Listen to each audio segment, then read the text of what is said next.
Hey guys, Mr. O here helping you out with the week 13 packet, warm up day 33 and classwork 33. This is your basic equation solve.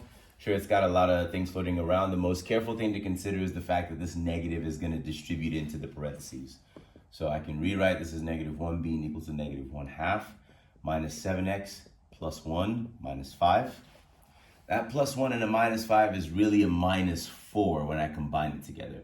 So negative 1 being equal to negative 1/2 x minus 7x minus 4.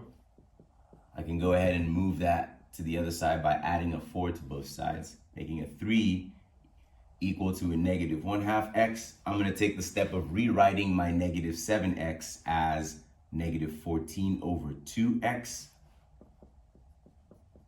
so that I can combine this fraction together. This makes 3 equal to negative 15 over 2x. And then the last step is to multiply both sides by a negative 2 over 15. That cancels out the 2 from the denominator and the negative 15 from the numerator. But you have to remember to multiply it into both terms. So that 3 cancels into the 15 5 times, leaving me with a negative 2/5. And this perfectly cancels out with its reciprocal with the same sign. That way it gives me a positive 1 coefficient of x, which leaves me with negative 2/5 as my answer as the value for x. Number 3 asks for what the possibilities of x is if x is less than 4. Keep in mind that inequality like this has multiple solutions, right? This could be any number that is less than 4. It can be 3.99, 3.999, and it could be, again, get as close to 4 as you can as long as it's less than, it's fine. It could also just be all the other integers less than 4, and so on and so forth. This, with the less than or equal to, now includes 4. So 4 is now also a possible solution in this inequality restriction. So this could be 4, 3, 2, 1, and any number less than 4 and 4 itself. For the classwork 33, you treat these inequalities, as we saw in class, just like equalities, just like it's an equation. And then the only thing that will change in your sign is if you are multiplying or dividing by a negative, then your sign will flip. So I can subtract the 6x from both sides here, leaving me with 5 being greater than or equal to x. Perfectly acceptable answer. If it's a little weird to see, it helps to flip it around and have your variable on the left side and say that x is less than or equal to 5. And if you had to graph that, you would put a 0 somewhere. 1, 2, 3, 4, 5. This is less than or equal to 5. So I'm going to include 5 in my position. And then say all the values less than 5 really are the ones that an arrow pointing to the left indicates. Like if you wanted to check it, pick a number that is in the range that your arrow selected. Is 4 less than or equal to 5? That's true. Is 3 less than or equal to 5? That's true. Any number to the left of this on the number line will be less than 5. And we can include 5, which is why the hole is filled in. For number 6, to get rid of a denominator of negative 2, you have to multiply by a negative 2 so that that cancels.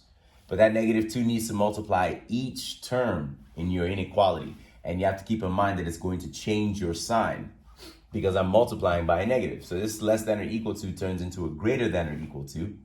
Those cancel out, leaving me with just the x on the right side. A negative 2 times a negative 10 is a positive 20. So that means that 20 is greater than or equal to x. If you want to really have your inequality follow your arrow direction, your variable has to be on the left side. So I can rewrite this as x is less than or equal to 20. And then if I'm to draw that on the number line, I can put a 0 somewhere, put a 20 somewhere, and I'm including 20 because of the equal sign in my inequality. So I include 20, then I just draw an arrow pointing in the direction of my inequality sign. That can only, again, be done if your variable is on the left. Your arrow for your inequality will match that way. That points left, that points left. Number 11, solve for this again, just like you would in an equation. Subtract 7 from both sides.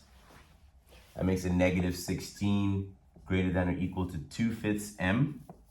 And then get used to this idea of, in one fell swoop, multiplying by the reciprocal of your variable that you're looking for. And that will always cancel it out. So I'm multiplying both sides by 5/2 there and there. It is not going to change my sign because I am not multiplying by a negative.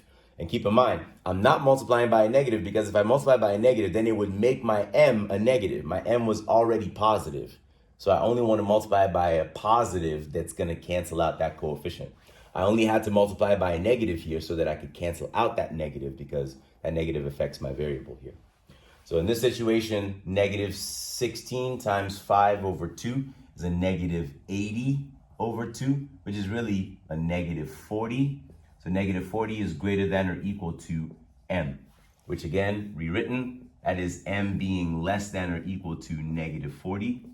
So on a number line, you would put your 0 somewhere here, your negative 40 somewhere here.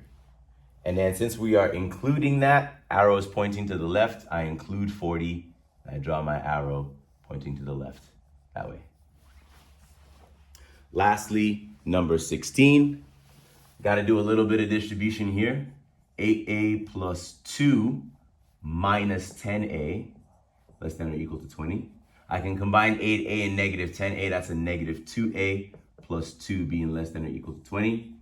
Subtract the 2 from both sides. Negative 2a is less than or equal to 18.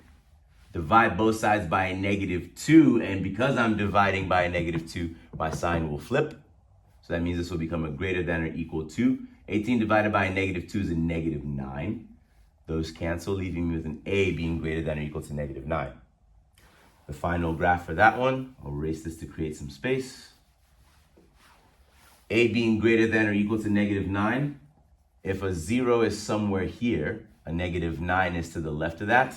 I'm saying greater than or equal to, so it can include negative 9, and draw my arrow pointing to the right side. And these are how you graph the inequalities in the week 13 packet for classwork 33.